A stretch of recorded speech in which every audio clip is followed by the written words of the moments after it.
Subscribe to our YouTube channel and don't forget to press the bell icon to get all the latest updates.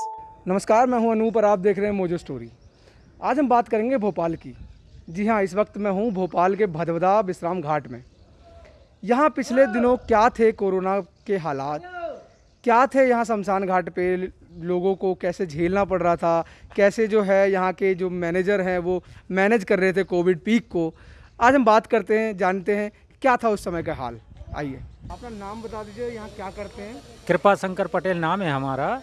हम यहाँ granite लगाने का काम कर रहे हैं चिता स्थलों पे। क्या देखा आपने पिछले दिनों अभी यहाँ पे, हालात क्या थे? पिछले दिनों में हालात तो बड़े गंभीर थे यहाँ के। ये मान के चलें कि रोज़ाना 70, 80, 90, 100 तक भी हो गए, 100 से ऊपर भी पहुँच गए। कोविड वाली जो डेथ बॉडी है ना, 100 तक गिनती पहुँच गई जो यहाँ रोज़ जलती थी। तो उस पोजीशन में हम लोगों ने भी फिर ये सोच करके कि कहीं हम लोग भी इससे ग्रस्त ना हो जाएं, तो हमने अपना काम बंद कर दिया था पत्थर लगाने का, और करीब 15-20 दिन काम बंद रखा। अब उसके बाद में थोड़ा माहौल जब ठंडा हुआ है तो दोबारा अपना काम करने आ गए।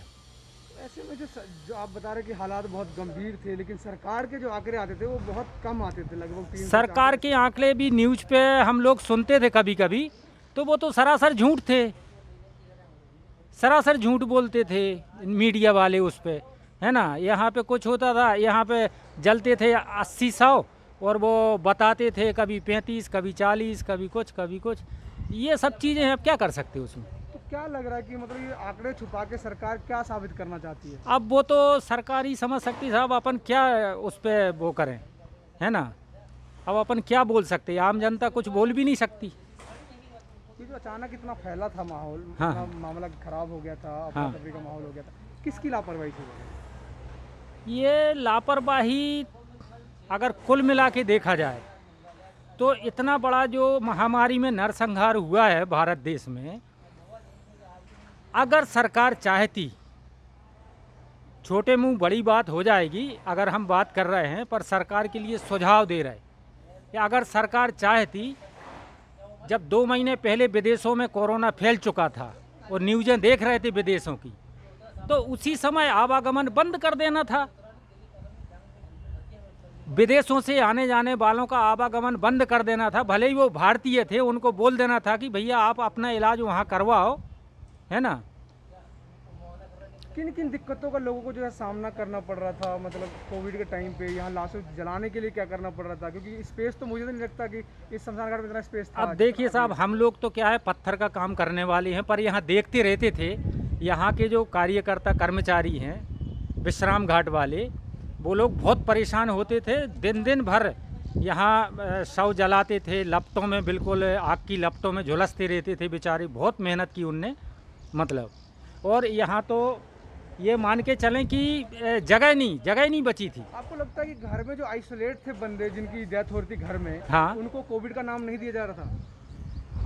नहीं, वो तो नॉर्मल में आ रहे थे। वहाँ जो नॉर्मल वाले जो डेथ बॉडियाँ जलती हैं, घर में डेथ हो रही थी वो नॉर्मल में आ रहे थे, वो नॉर्मल में आ रहे थे। हाँ, कोविड। उन्हें कोविड हो?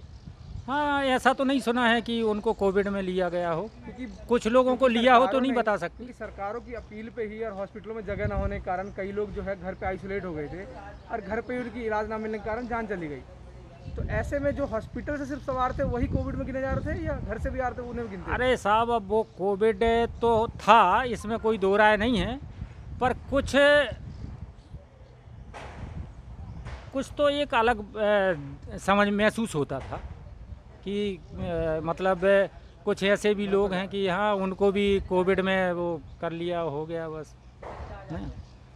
नहीं, मेरा सवाल ये है आपसे कि मतलब जो घर पे डेथ होती थी, हाँ, उनको कोविड का नाम नहीं दिया नहीं, जाता? उस बारे में ज़्यादा गहराई से हमें जानकारी नहीं है, क्योंकि हम लोग तो यहाँ काम करने वाले, है ना। तो बाकी आपने देखा कि डेली जो है 100, बहुत भीड़ लगी रहती थी, 70, 80, 100 तक आते थे यहाँ पे। हम लोग काम करते थे, घबरा के हम लोगों ने काम बंद कर दिया था, चले गए अपने काम छोड़ के। तो ऐसे में यहाँ पे लकड़ियों की भी कमी पड़ी थी? अरे सब चीज़ की कमी, लकड़ी की भी कमी, कंडों की भी कमी, कर्मचारी भी परेशान हो गए बेचारे, दिन भर परेशान होते थे, है ना। मेरा नाम लाड सिंह सैनी, भदभदा विश्राम घाट में मैनेजर हूँ। सर जैसे कि कोविड के टाइम पे जो है, जो अभी पीक चला था अप्रैल मई में, तो सरकार के आंकड़े आ रहे थे, कितना सही था वो आंकड़ा? नहीं, क्या है कि सरकार तो क्या नगर निगम गाड़ी लेके आती थी बड़ी, और हम वो कोरोना प्रोटोकॉल में पहुंचाते थे और हम यहाँ संस्कार करवाते थे। क्या हालात थे उस टाइम पे? उस टाइम बहुत बेकार हालात थे यहाँ। बताइए क्या देखा अभी, कैसे झेलते थे आप? क्या है, हर तरह के बाहर के लोग आ रहा है, दूसरे जिले के आ रहा है, छिंदवाड़ा के, नीमच के, मंदसौर के, और यानी कि गुना, ग्वालियर, यहाँ से दूर दूर से बाड़ी आती थी। उनको हम बड़ी उससे उनकी इज्जत करते थे और उनका परिवार को यानी कोई दुख नहीं होता था। हमने उसके लिए व्यवस्था भी कर रखी थी, यहाँ चाय पानी नाश्ता, यानी कि उनके लिए तो पूरा। सरकार के, मैं एक बार फिर से आपसे पूछूंगा, जो सरकार आंकड़े देती थी कोविड के टाइम पे, क्या वो आंकड़े सही होते थे? नहीं, क्या वो आंकड़े सरकार क्या आंकड़े देती थी, हमारे पास तो प्रोटोकॉल में, कोरोना प्रोटोकॉल में बाड़ी आती थी, हम संस्कार करवाते थे। कितनी दिनों में, एक दिन में कितनी बॉडी हाईएस्ट? यानी कि अप्रैल से 27 मार्च से तो अभी तक 3600 बाड़ी कोरोना संस्कार हो चुके हैं। वो आप एक डाटा बता रहे हैं, लेकिन एक दिन में हाईएस्ट कितनी बॉडियाँ आती थी? एक दिन में 70, 78, 90, 95, 97, 118 तक बाड़ी आई यहाँ पे। तो ऐसे में आपके शमशान घाट पे कितना स्पेस था लोगों को जलाने का? बाद में आपने क्या मैनेज किया, क्या मतलब? नहीं, शुरू क्या कि हमने नीचे बाड़ी जलवाई, हमारे पास जगह ऊपर नहीं थी तो फिर नीचे जलवाई, फिर हमारे पास 40-50 शेड बने, इन पे हमने संस्कार करवाया। ऐसे में आपको लगता है कि ये कोरोना के जो है मामले सरकार में छुपाए जा रहे हैं? क्या है कि हम तो, हमारे पास जो प्रोटोकॉल, कोरोना प्रोटोकॉल में बाड़ी आती थी, और वो सरकार क्या छुपा रही क्या नहीं छुपा रही। हमें जो बाड़ी आती थी वो नगर निगम गाड़ी लेके आती थी, कोरोना प्रोटोकॉल में, यानी कि पूरी पैक पन्नी में पैक आती थी।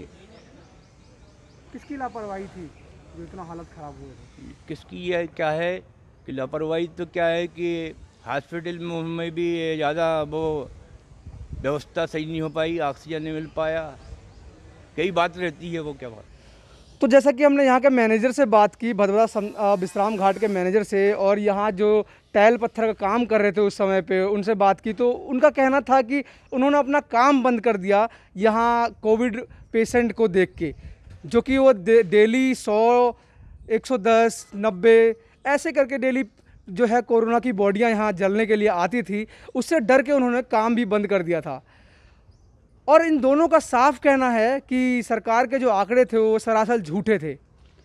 तो ऐसे में सरकार से सवाल ये है कि वो सरकार जो है कोविड के आंकड़ों को भोपाल के अंदर क्यों छुपा रही थी, क्यों सही आंकड़े जनता तक नहीं पहुंचा रही थी।